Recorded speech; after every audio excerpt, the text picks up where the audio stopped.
Shalom Bapak Ibu dan Saudara yang dikasihi oleh Tuhan. Sebelum kita mulai ibadah kita, ada satu hal yang ingin saya sampaikan kepada Bapak Ibu sekalian. Yang rencananya sakramen perjamuan kudus adalah tanggal 3 Januari. Maka oleh karena satu dan lain hal, sakramen perjamuan kudus kita tunda sampai pemberitahuan lebih lanjut.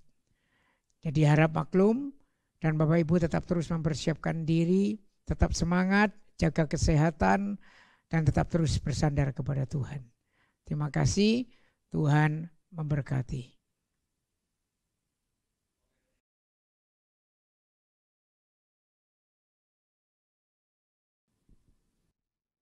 Shalom Bapak Ibu terkasih dan jemaat di dalam Tuhan. Bagaimana kabarnya? Semoga setiap kita masih dengan semangat yang membara karena kita baru saja merayakan kelahiran Tuhan kita Yesus Kristus. Dan biarlah damai sejahtera Natal masih senantiasa ada dalam hati kita. Dan saya ucapkan selamat datang beribadah. Mari kita memenuhi undangan Tuhan kita untuk datang menyembah Dia, Allah kita yang hidup. Pemazmur mengatakan, betapa disenangi tempat kediaman-Mu, ya Tuhan semesta alam. Jiwaku hancur karena merindukan pelataran-pelataran Tuhan. Hatiku dan dagingku bersorak-sorai kepada Allah yang hidup. Mari bersama-sama kita datang kepada Tuhan. Kita mau beribadah dengan sepenuh hati kita. Jemaat saya undang untuk berdiri. Kita mengambil saat teduh sejenak.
Mari kita mengangkat hati kita dan meyakini bahwa pertolongan kita datangnya dari Allah pencipta langit bumi yang tiada pernah meninggalkan hasil ciptaan tangannya.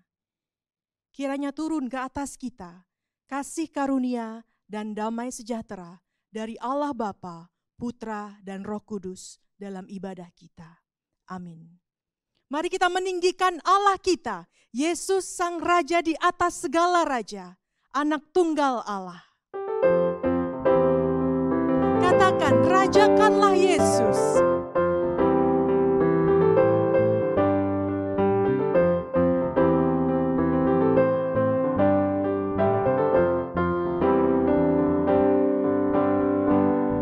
Rajakanlah Yesus.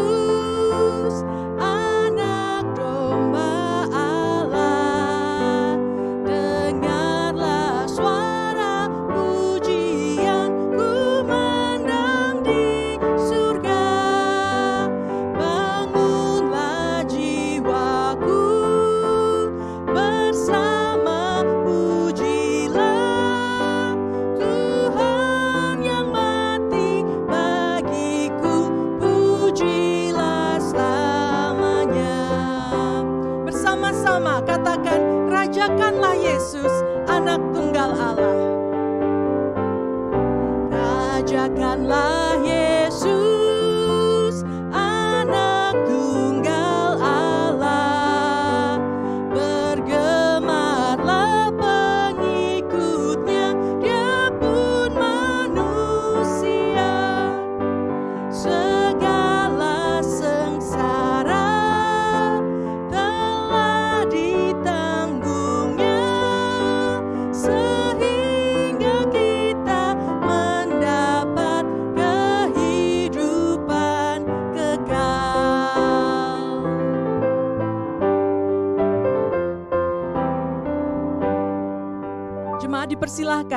Duduk kembali. Jemaat terkasih di dalam Tuhan, saat kita diperhadapkan pada sebuah pertanyaan, siapakah diri kita? Atau bagaimanakah kita hidup? Mampukah kita menjawab pertanyaan itu? Karena jauh di lubuk hati kita yang terdalam, kita tahu bahwa kita sebenarnya adalah orang-orang yang tidak layak. Bahwa kita sebenarnya adalah orang-orang yang masih berjuang untuk tidak jatuh ke dalam dosa. Maka saat ini, sebelum kita lebih lanjut memuji, menyembah Allah kita mau mengakui segala dosa pelanggaran kita di hadapan Tuhan. Buka hatimu, katakan, sebenarnya ku tak layak.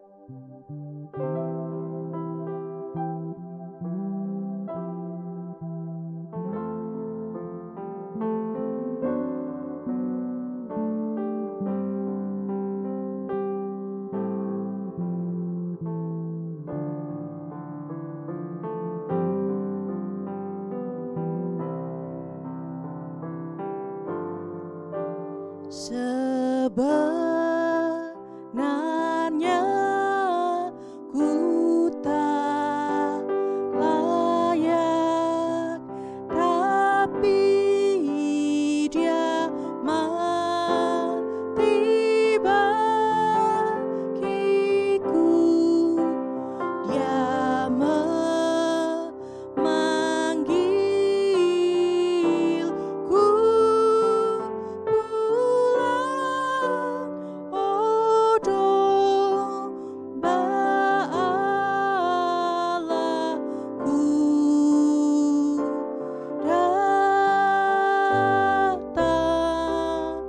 dengan sepenuh hati, katakan, sebenarnya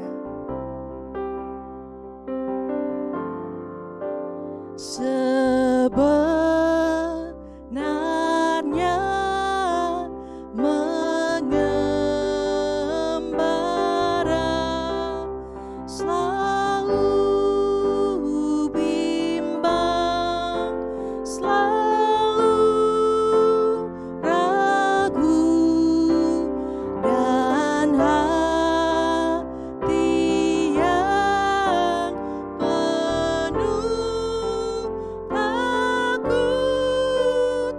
Oh domba Allahku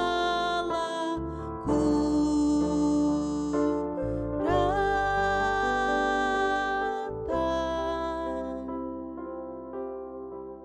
Mari kita mengambil saat tenang sejenak. Kembali kita mau melihat kedalaman hidup kita. Seberapa kehidupan kita telah berpadanan dengan anugerah keselamatan yang Tuhan mau beri.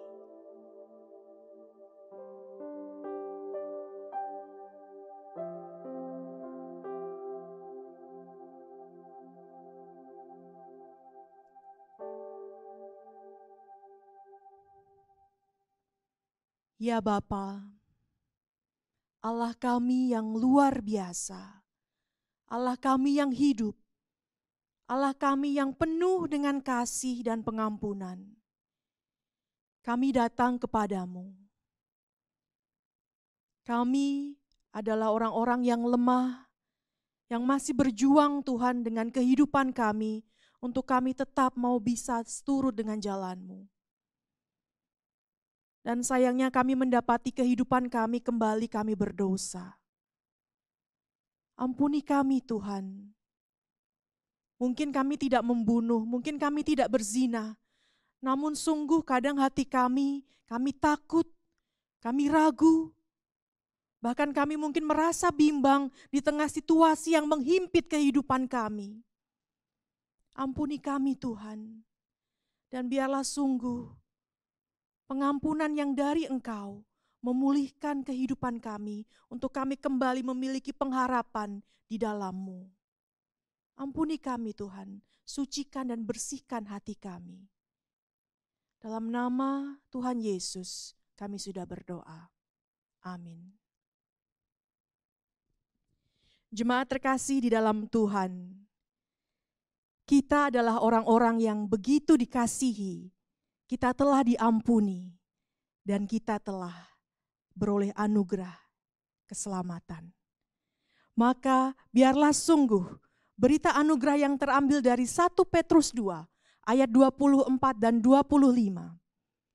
Ia sendiri telah memikul dosa kita di dalam tubuhnya di kayu salib, supaya kita yang telah mati terhadap dosa, hidup untuk kebenaran. Oleh bilur-bilurnya kamu telah sembuh. Sebab dahulu kamu sesat seperti domba, tetapi sekarang kamu telah kembali kepada gembala dan pemelihara jiwamu. Sungguh biarlah ayat ini menguatkan bahwa kita yang dulunya terhilang, kita telah diampuni dan kita telah kembali kepada pemelihara kehidupan kita. Oleh karenanya, dalam setiap kehidupan kita, kita mau firman Tuhan memberikan petunjuk hidup baru yang terambil dari Filipi 2 ayat 12 dan 13.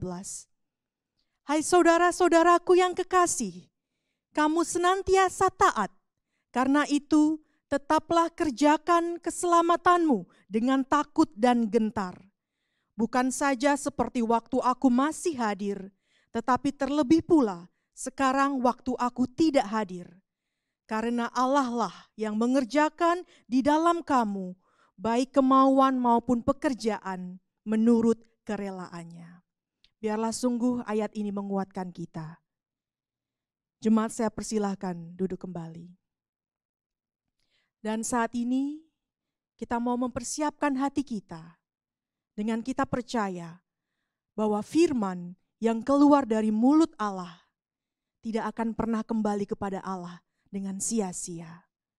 Karena itu, buka hati kita dengan sepenuh hati.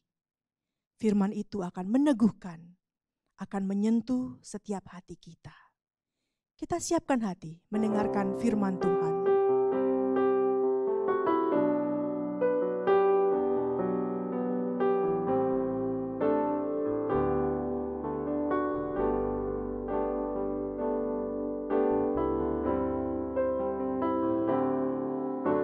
Siapkan hatiku Tuhan untuk dengar firman-Mu saat ini. Ku sujud menyembah-Mu Tuhan, masuk hadirat-Mu saat ini. Curahkan urapan-Mu, curahkan urapan-Mu Tuhan bagi jemaat-Mu saat ini. Ku siapkan hatiku Tuhan untuk dengar firman-Mu. Firman-Mu Tuhan tiada berubah.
waktu kami serahkan kepada hamba-Nya yang akan menyampaikan firman Tuhan.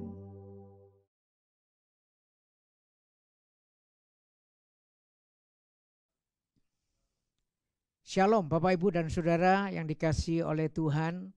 Kita kembali patut bersyukur kepada Tuhan. Jikalau kita boleh kembali diberikan kesempatan oleh Tuhan untuk boleh beribadah kepada Tuhan, itu berarti bahwa kita dipelihara oleh Tuhan sampai pada hari ini. Tidak terasa saudara, ini adalah hari Minggu terakhir di tahun 2020. Berarti 1 tahun ini sudah kita lalui.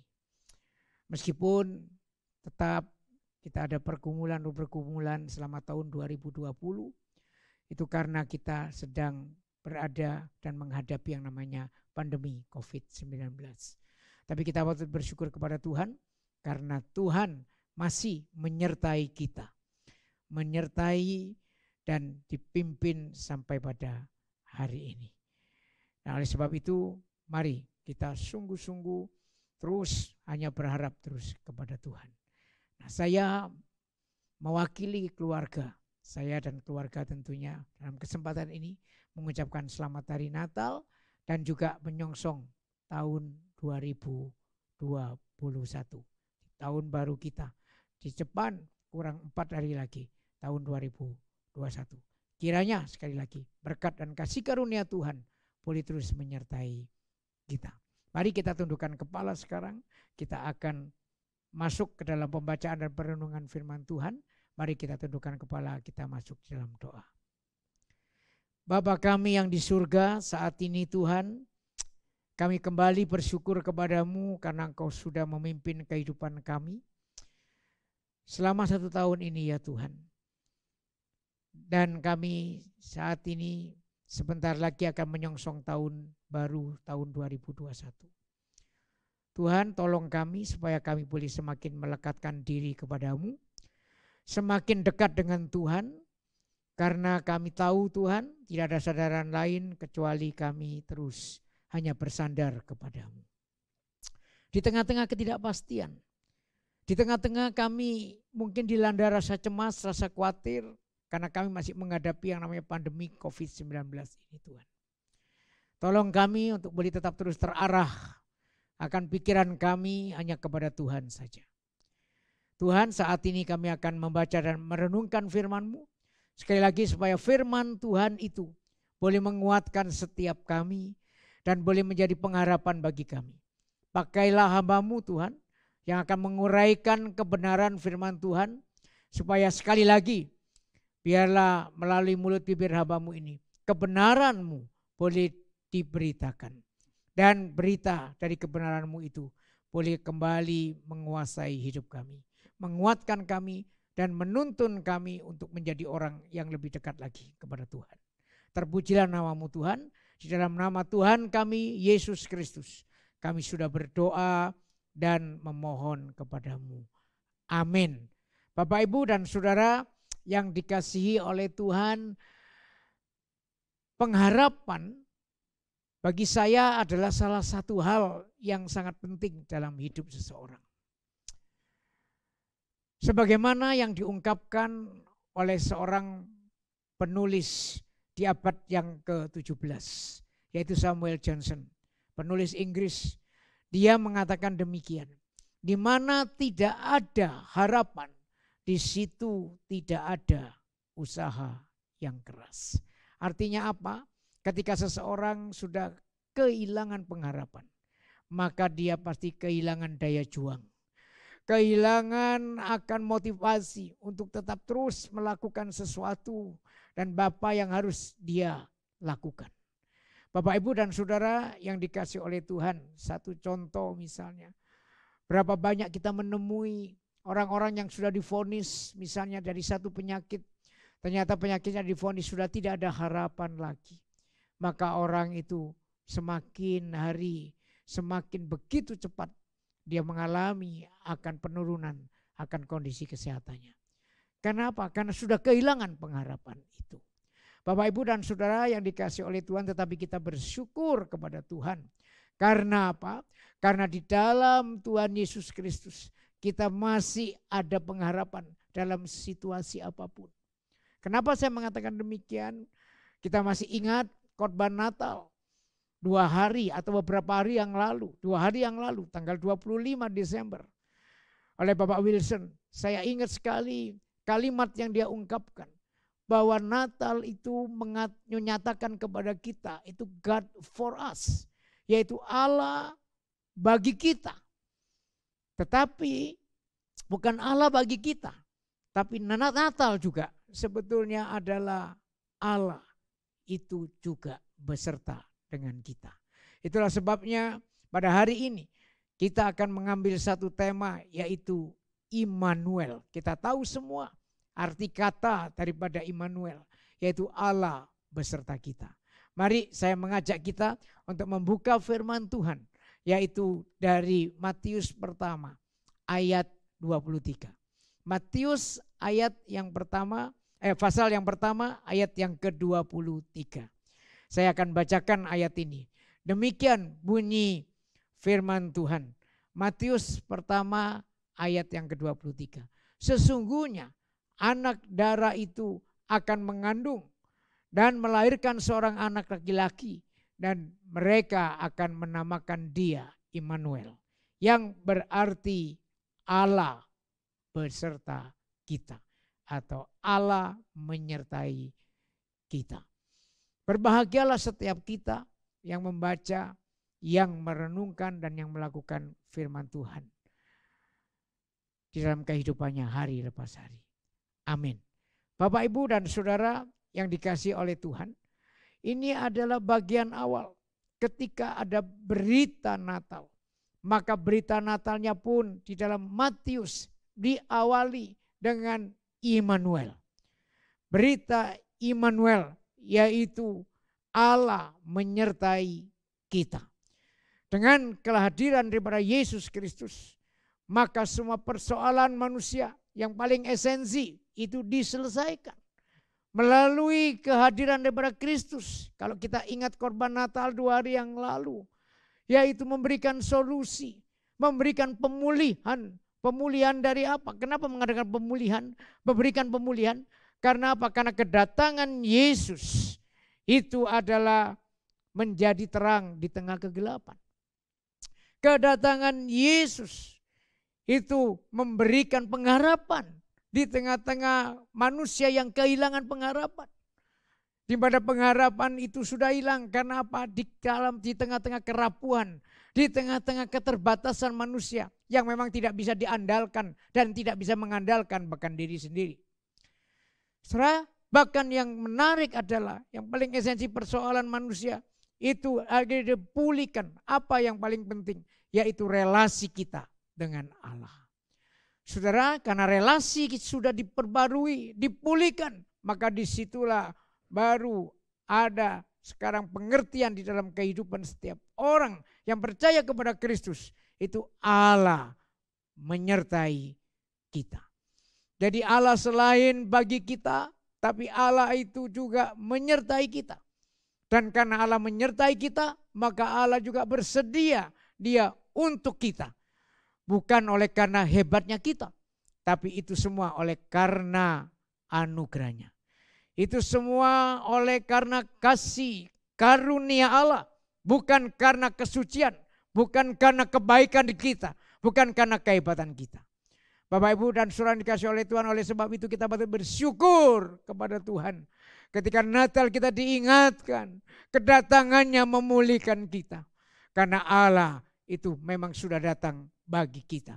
Khususnya orang-orang yang percaya kepada Kristus. Tapi selanjutnya ketika Kristus mati, kemudian dia bangkit dan dia naik ke surga. Tapi sebelum dia naik, dia memberikan satu pesan yang penting kepada para muridnya. Dan di situ muncul lagi Immanuel.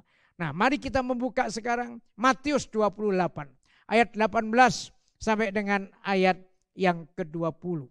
Tentunya kita juga tidak asing dengan ayat-ayat ini. Ini yang disebut sebagai ayat-ayat amanat agung daripada Kristus yang diberikan kepada muridnya. Demikian bunyi firman Tuhan yaitu Matius 28 ayat yang ke-18 sampai dengan ayat yang ke-20. Yang demikian bunyinya. Yesus mendekati mereka dan berkata, "Kepadaku telah diberikan segala kuasa di surga dan di bumi. Karena itu, pergilah, jadikanlah semua bangsa muridku, dan baptislah mereka dalam nama Bapa dan Anak dan Roh Kudus. Dan ajarlah mereka melakukan segala sesuatu yang telah kuperintahkan kepadamu. Dan ketahuilah, aku menyertai kamu senantiasa sampai kepada akhir zaman." Artinya apa? Ya sampai selama-lamanya kita hidup di dunia ini. Bahkan sampai di dalam kekekalan. Kenapa? Karena memang pesan ini diberikan kepada para murid Kristus. Untuk apa? Menjalankan misi Allah. Kapan misi Allah dikerjakan? Selama ada di dunia ini. Dan itu pun Tuhan mengatakan, aku menyertai kamu senantiasa. Bapak, Ibu, dan Saudara yang dikasihi oleh Tuhan, menariknya adalah bahwa sebelum Tuhan memberikan janji Immanuel itu, di tengah-tengah juga dia memberikan misinya kepada para muridnya. Dia terlebih dahulu menyatakan tentang otoritas daripada dirinya. Kristus berkata di dalam ayat yang ke-18 bahwa segala kuasa telah diberikan di bumi di surga itu kepadaku. Segala kuasa di bumi di surga diberikan kepadaku. Saudara, ini lebih hebat dari apa yang ditawarkan oleh si iblis. Waktu Tuhan Yesus sebelum melayani, Matius mencatat, yaitu Tuhan Yesus dicobai oleh iblis.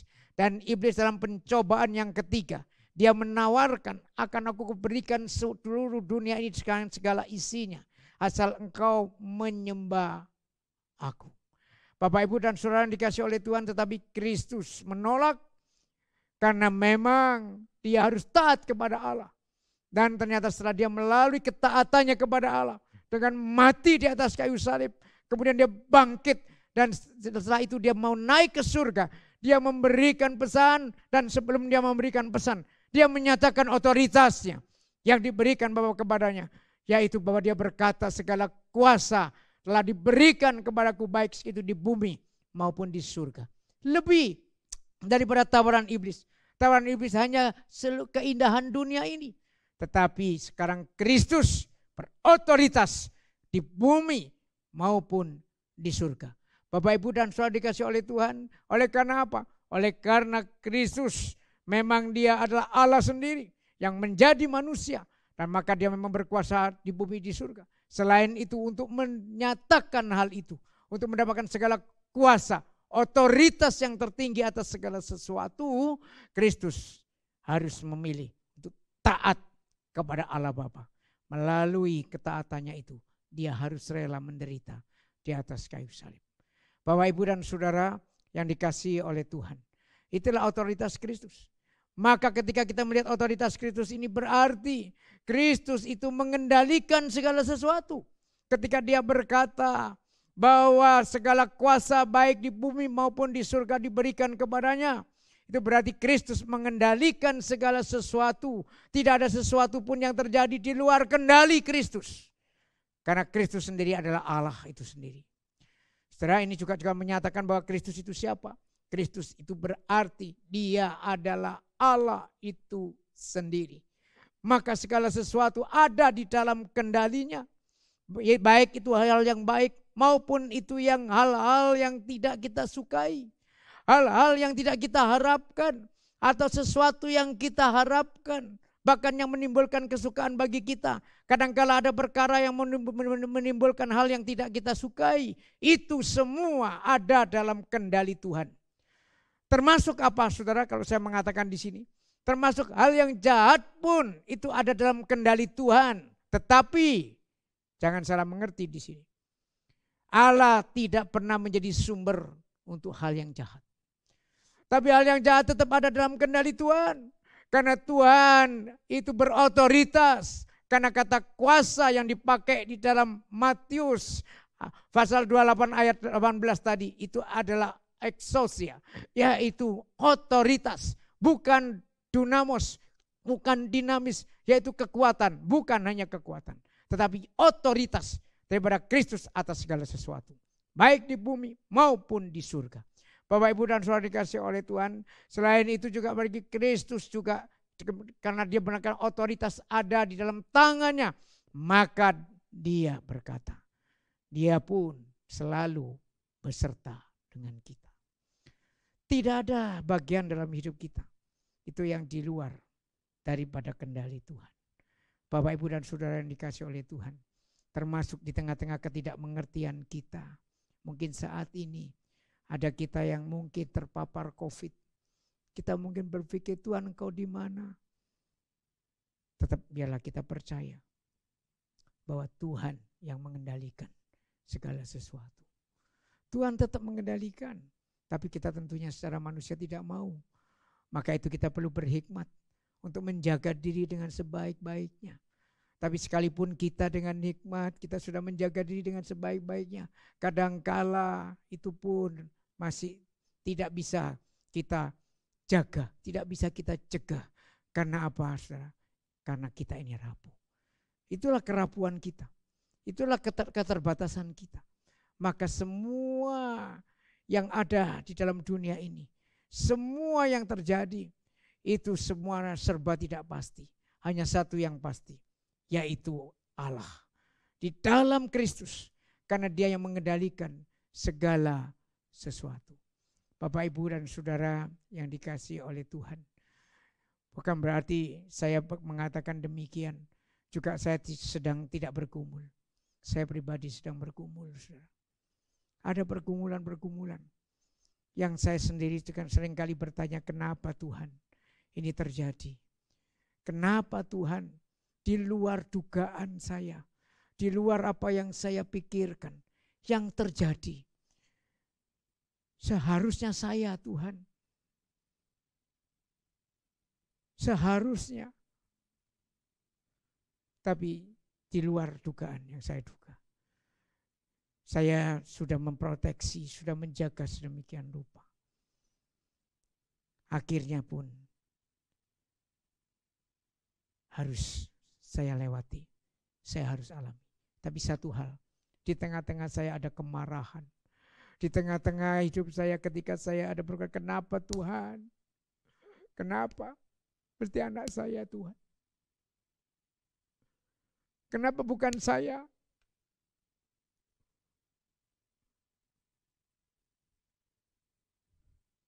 Tapi satu hal Tuhan ingatkan.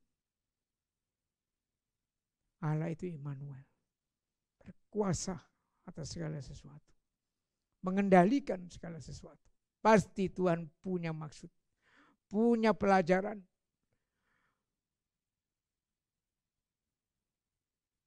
Yang harus saya ambil. Karena apa? Karena kalau kita tidak mempercayai Tuhan yang mengendalikan sesuatu, pilihannya cuma kepada siapa? Kepada iblis. Tidak bisa dipercaya. Karena dia bapa pendusta. Kepada diri saya, jelas saya tidak mampu, saya sendiri tidak bisa menjaga. Lalu kepada siapa saya percaya? Kepada siapa saya harus terus berharap? Kecuali hanya kepada Tuhan yang saya kenal di dalam Tuhan Yesus Kristus. Bapak, Ibu, dan Saudara yang dikasihi oleh Tuhan. Dia sudah punya otoritas dan diberikan otoritas. Segala sesuatu ada di dalam kendalinya. Baik di bumi maupun di surga. Baik yang di bumi maupun yang di surga ada di dalam kuasa Kristus. Bapak, Ibu, dan Saudara yang dikasihi oleh Tuhan. Maka dengan otoritas yang ayat yang ke-18 ini, saudara, maka disitulah Allah itu berkata, aku menyertaimu. Aku menyertaimu. Bapak, Ibu, saya tidak tahu pergumulan Bapak, Ibu. Mungkin ada juga yang terpapar COVID. Ada juga yang mungkin karena COVID ini usahamu menjadi sulit. Kau kehilangan pengharapan. Lihatlah Yesus yang sudah mati, yang datang dan mati di atas kayu salib, tapi bangkit dari antara orang mati. Dan sebelum dia naik, dia berkata, segala kuasa ada dalam tanganku, baik itu yang di bumi maupun yang di surga. Dan dia sekarang berkata, aku menyertai engkau senantiasa sampai kepada akhir zaman. Penyertaan yang apa, saudara? Penyertaan tentunya bukan penyertaan terus diberikan, kita sehat tidak pernah sakit. Diberikan untuk supaya kita terus kaya, usaha kita lancar, tidak pernah bangkrut, atau tidak pernah mengalami kesulitan. Enggak, saudara. Tapi yang namanya Immanuel itu adalah apa? Yang sudah diberikan oleh Tuhan, yaitu pemulihan relasi kita dengan Tuhan. Maka jangan sampai selama-lamanya kita sudah menjadi milik Allah. Kita ada di dalam tangan Tuhan. Baik yang di bumi ini maupun nanti ketika kita meninggalkan bumi ini, yaitu ke surga. Saudara, yang paling kita takuti dalam hidup kita ini apa? Yaitu kematian. Saudara. Semua orang tidak mau kita mengalaminya. Secara normal kita semua kalau bisa menghindarkan diri dari itu. Tapi realitanya kita tidak bisa menghindarkan dari yang namanya kematian. Tapi satu hal kita bersyukur kepada Tuhan dengan kedatangan Kristus, dengan kematian dan kebangkitannya, maka persoalan terbesar daripada umat manusia yaitu dosa sudah diselesaikan. Kemudian kuasa yang paling ditakutkan oleh manusia juga sudah diselesaikan, yaitu kuasa kematian. Oleh karena Yesus bangkit dari kematian. Bapak, Ibu, dan Saudara yang dikasihi oleh Tuhan. Maka ketika Tuhan berkata, aku menyertai engkau. Inilah pengharapan kita. Apapun yang terjadi dan banyak hal yang mungkin kita belum mengerti dalam hidup ini. Tapi satu hal yang harus kita pahami. Melalui Kristus kita melihat Allah itu Immanuel. Maka pertanyaannya sekarang. Janji Allah tentang Immanuel itu, Allah beserta dengan kita itu, berlaku untuk siapa? Ini yang harus kita pahami lebih lanjut, Bapak Ibu. Yang pertama, janji Immanuel itu diberikan kepada murid Kristus. Mari kita perhatikan ayat yang ke-16, saudara. Ayat yang ke-16 yang berkata demikian. Dan ke-11 murid itu berangkat ke Galilea, ke bukit yang telah ditunjukkan Yesus kepada mereka. Mari kita garis bawahi, saudara. Dan ke-11 murid itu. Jadi janji Immanuel di tengah-tengah misi yang diberikan oleh Yesus. Itu diberikan kepada ke-11 muridnya. Tentunya ini di luar Yudas Iskariot. Karena Yudas Iskariot sudah gantung diri. Dia berkhianat. Maka ini diberikan kepada siapa? Muridnya. Janji aku menyertai engkau sampai kepada akhir zaman. Itu kepada murid Kristus. Siapakah murid Kristus? Yaitu setiap orang yang mempercayakan dirinya sepenuhnya kepada Yesus. Sebagai Tuhan dan Juru Selamat. Yang menjadikan dia sungguh-sungguh raja atas hidupnya. Yang memberikan dirinya sungguh-sungguh mau dibentuk oleh Kristus. Dan mau terus bertumbuh serupa dengan Kristus. Saudaraku yang dikasihi oleh Tuhan. Itulah Immanuel. Diberikan kepada murid Kristus. Dan kita bisa menjadi murid Kristus, kita tentunya bersyukur kepada Tuhan. Kalau kita bisa percaya, kita sungguh-sungguh bisa percaya kepada Tuhan. Dan kita memberikan hidup kita sepenuhnya kepada Tuhan. Itu karena anugerah. Saudaraku yang dikasihi oleh Tuhan. Ini yang pertama. Immanuel diberikan kepada murid Kristus. Yang kedua, saudara. Immanuel itu berlaku bagi siapa? Immanuel itu diberikan dan berlaku bagi siapa? Yaitu diberikan kepada yang melakukan perintah Kristus. Ayat 20a, saudara. Mari kita perhatikan ayat 20a. Yang berbunyi demikian. Dan ajarlah mereka melakukan segala sesuatu yang telah kuperintahkan kepadamu. Saudara, ajarlah mereka melakukan segala sesuatu yang kuperintahkan kepadamu. Jadi di sini kita belajar apa? Siapakah seorang murid Kristus? Murid Kristus itu berarti adalah seorang yang mau terus menerus dalam proses untuk menjadi semakin serupa dengan Kristus. Dan itu tidak ada jalan lain kecuali jalan ketaatan. Tidak ada jalan lain kecuali jalan untuk belajar melakukan apa yang menjadi kehendak Kristus di dalam kehidupannya. Itulah murid. Jadi seorang murid bukan hanya sekedar, yaitu seorang yang datang ke gereja. Seorang murid Kristus bukan sekedar orang yang melakukan kegiatan gereja. Tetapi tolok ukur seorang murid Kristus itu memang bukan sekedar melakukan kegiatan gereja, tetapi ketaatannya kepada Kristus. Bapak, Ibu, dan Saudara yang dikasihi oleh Tuhan, mari kita memeriksa diri kita masing-masing. Selama ini kehidupan kita sebagai murid Kristus, apakah kita sudah sungguh-sungguh menjadi seorang murid yang taat kepada Kristus? Taat melakukan apa yang Tuhan Yesus kehendaki dalam hidup saya dan kehidupan Bapak Ibu sekalian. Itulah Immanuel. Immanuel berlaku bagi siapa? Bagi kita yang terus mau diproses oleh Kristus menjadi muridnya. Yang terus mau diproses oleh Kristus untuk terus belajar, semakin taat, semakin taat. Sehingga kita semakin menyerupai nilai-nilainya. Kita semakin menyerupai kehendaknya. Kita semakin menyerupai teladannya. Teladan yang paling harus kita pelajari adalah teladan kerendahan hati Kristus. Ketaatannya kepada Bapa yang total, yang begitu luar biasa. Bapak, Ibu, dan Saudara yang dikasihi oleh Tuhan.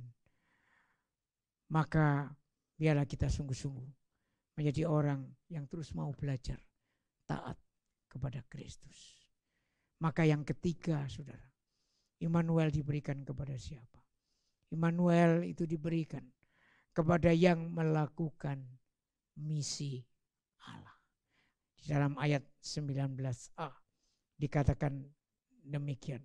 Karena itu pergilah, jadikanlah semua bangsa muridku dan baptislah mereka dalam nama Bapa, dalam nama Anak dan Roh Kudus. Bapak, Ibu, di sini ditekankan apa? Pergilah. Dan ini menjadi kata kerja utama di dalam bagian ini. Bukan kata pergilah. Tadi kata kerja utama dalam bagian ini itu adalah jadikanlah semua bangsa muridku. Inilah misi Allah. Misi Allah itu bukan cuma memenuhi gedung gereja dengan orang-orang. Tapi harus kita penuhi di gedung gereja ini dengan murid-murid Kristus. Inilah misi Allah. Pergi. Jadikan semua bangsa muridku. Maka pertanyaannya yang pertama adalah, apakah kita selama ini juga sudah menjadi murid Kristus? Inilah misi Allah. Misi Allah adalah supaya kita menjadi muridnya. Dan murid itu apa? Murid itu berarti taat kepada Kristus. Bukan cuma sekedar melakukan aktivitas gerejawi, aktivitas rohani di gereja, tetapi kita tidak pernah belajar taat kepada Tuhan. Maka itu Bapak Ibu tidak heran.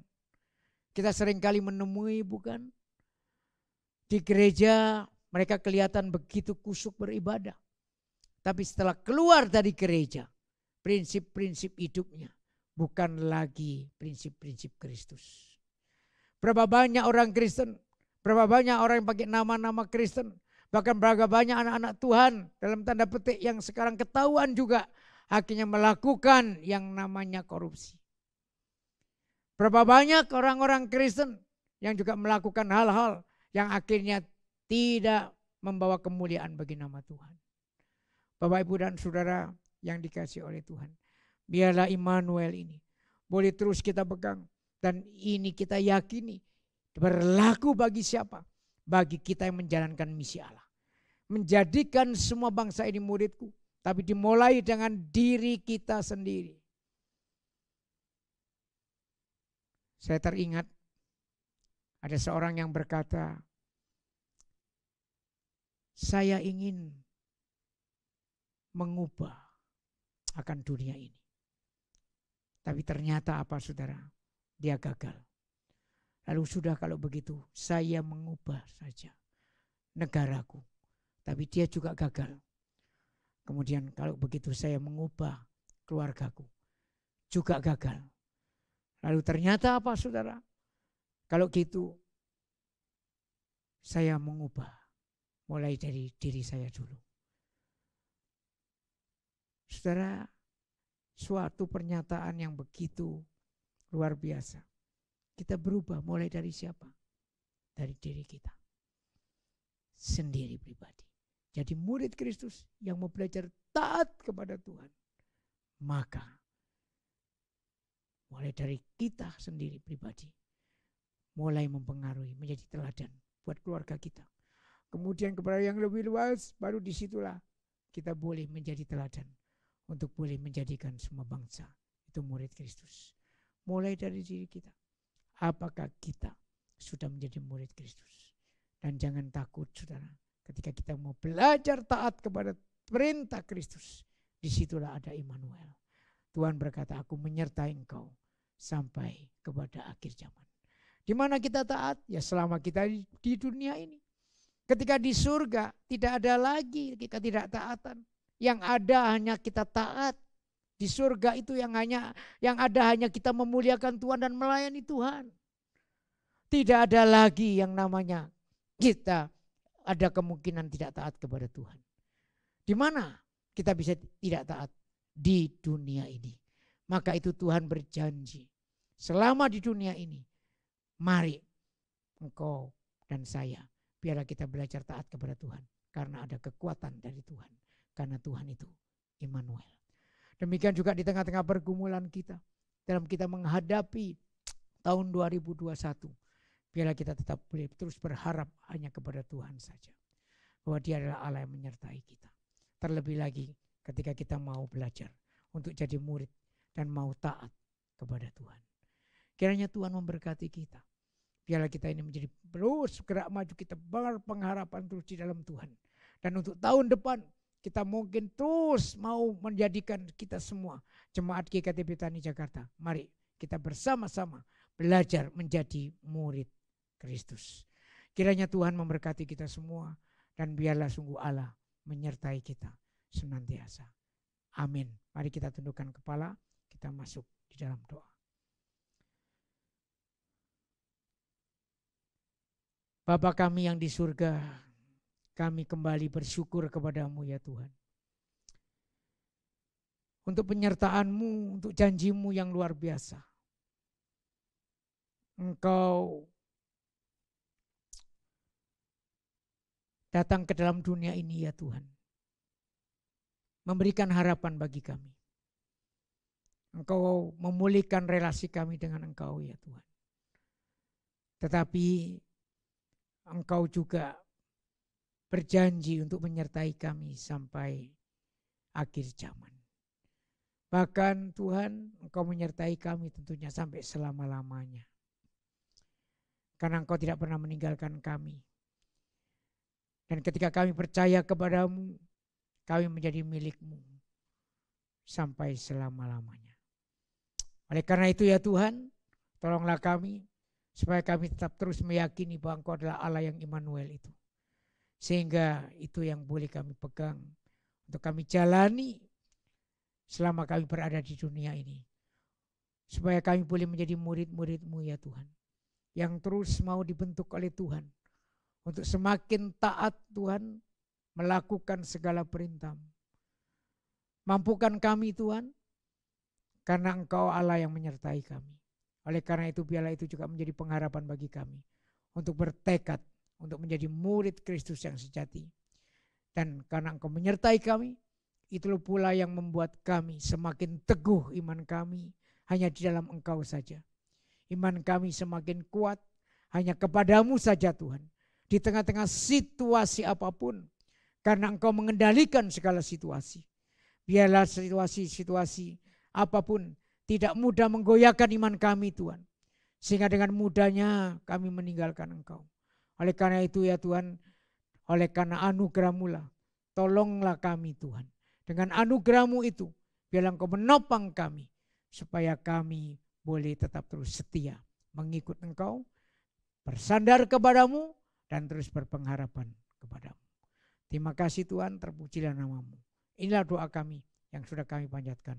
Di dalam nama Tuhan kami, Yesus Kristus, kami sudah berdoa. Amin.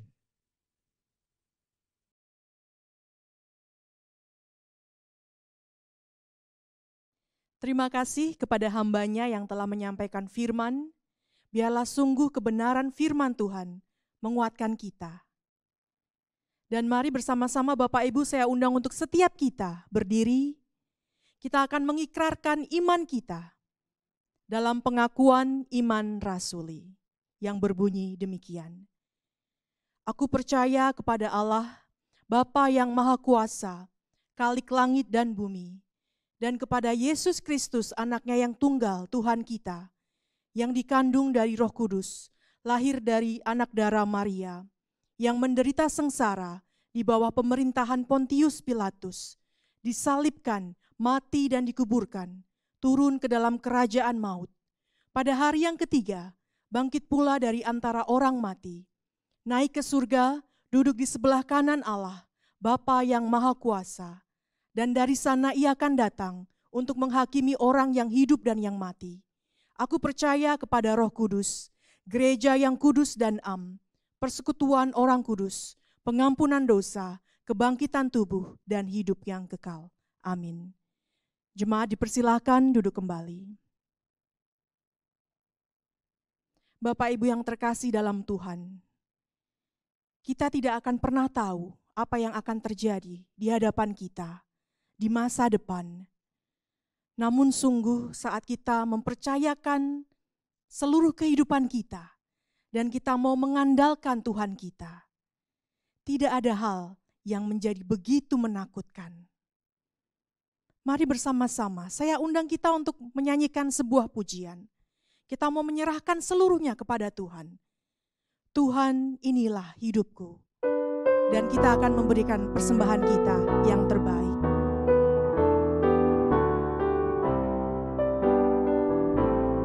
Tuhan, inilah hidupku. Tuhan, inilah hidupku. Ku serahkan padamu segala cita-citaku, masa depanku menjadi milikmu. Jadikan kami terangmu di tengah kegelapan dunia, membawa bangsa-bangsa kepadamu. Tuhan, ini kerinduanku,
bangsa-bangsa kepadamu.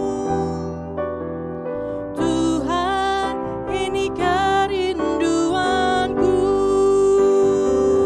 bagimu Tuhan, seluruh hidupku.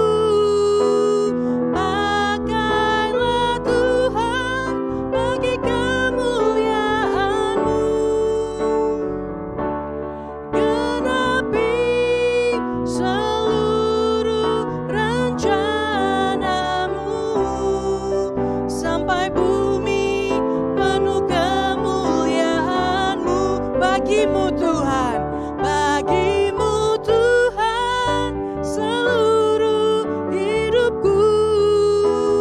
Pakailah Tuhan bagi kemuliaan-Mu. Genapi seluruh rencana-Mu sampai bumi penuh kemuliaan-Mu.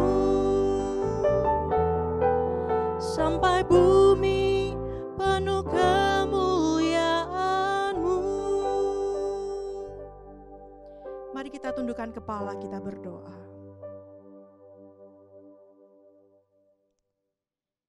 Ya Bapa, Allah kami yang hidup, Allah kami yang bertahta di atas segala raja. Kembali kami datang Tuhan, membawa persembahan kami, dan biarlah ini adalah yang terbaik yang dapat kami berikan kepadamu. Sucikan Tuhan setiap persembahan yang telah diberikan, biarlah Tuhan berkenan, dan biarlah sungguh Tuhan mau memberikan hikmat kepada setiap kami yang dipercaya untuk mengelola persembahan ini. Dan biarlah setiap persembahan yang ada sungguh-sungguh dipakai untuk memperluas kerajaan-Mu di bumi ini. Dan saat ini Tuhan, kami membawa hati kami, terkhusus kami mau berdoa untuk bangsa dan negara kami, Indonesia. Kami menyerahkan Tuhan para pemimpin kami, sungguh dalam setiap kebijakan mereka, biarlah Tuhan mau memberikan mereka hikmat, dan biarlah sungguh Tuhan memilihkan setiap pemimpin-pemimpin yang terbaik dengan kebijakan yang sesuai dengan kehendak-Mu. Terkhusus Tuhan kami berdoa saat kami mendekati masa-masa akhir tahun ini Tuhan. Dan biarlah sungguh kami berdoa untuk mobilitas penduduk Indonesia dalam mendekati akhir tahun, untuk itu tidak menjadi sarana untuk penyebaran COVID-19. Kami juga mau berdoa Tuhan untuk setiap jemaat-Mu di tempat ini. Kami menyerahkan Tuhan iman kami masing-masing. Kami mau berdoa biarlah di dalam suasana yang mungkin tidak kondusif, mungkin yang tidak aman saat ini, kami tetap memiliki pengharapan kami di dalam Engkau. Dan biarlah sungguh Tuhan, Engkau tetap memelihara kehidupan kami, menjagai kami dimanapun kami berada. Dan biarlah kami mau Tuhan, satu dengan yang lain saling menguatkan. Apabila rekan-rekan kami mungkin saat ini sedang sakit, mungkin saat ini mengalami kurang pengharapan, mungkin saat ini Tuhan mengalami keadaan yang sedang tidak baik, biarlah justru Tuhan di dalam setiap kelemahan kami, kuasa-Mu menjadi nyata. Kami menyerahkan Tuhan untuk gereja-Mu, juga biarlah sungguh kami semakin memiliki Tuhan hati untuk melayani jemaat-jemaat dengan lebih lagi. Dan kami menyerahkan seluruh doa kami hanya dalam nama Tuhan Yesus Kristus, Allah kami yang lahir bagi kami. Amin. Jemaat terkasih dalam Tuhan, kita akan mengakhiri ibadah kita pada pagi hari ini. Saya undang untuk setiap kita berdiri. Kita akan bersama-sama menyanyikan doksologi, kemuliaan bagi Allah Bapa, Putra, dan Roh Kudus.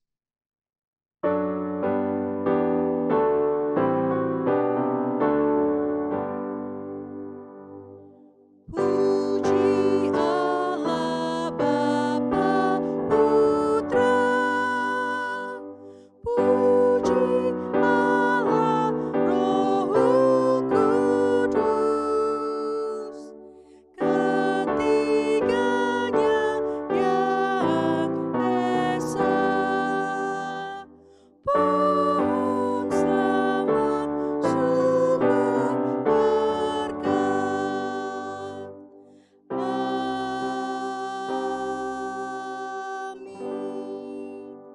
doa berkat oleh Bapak Pendeta Budiono.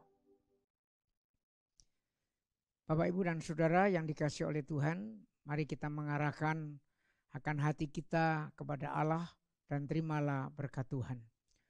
Damai sejahtera dari Allah Bapa kita, kasih karunia dari Tuhan kita Yesus Kristus, serta penyertaan, kuat kuasa dan pimpinan daripada Allah Roh Kudus, menyertai dan memimpin akan kehidupan Bapak Ibu sekalian, mulai dari hari ini sampai selama-lamanya. Amin.